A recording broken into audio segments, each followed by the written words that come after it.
ताज़ा तरीन वीडियोस के लिए चैनल को सब्सक्राइब करके बेल आइकन और ऑल नोटिफिकेशन पर क्लिक करें ताकि आपको मिले हर अपडेट सबसे पहले।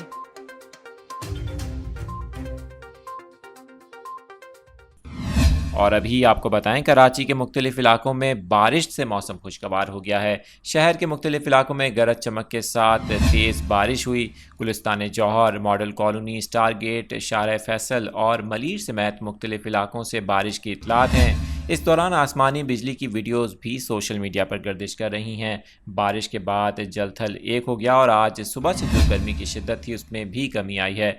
आपको बताएं कि महकमा मौसमियात ने 11 सितंबर तक शहर के मुख्तलिफ इलाकों में वक्फे से बारिशों की पेशगोई की है।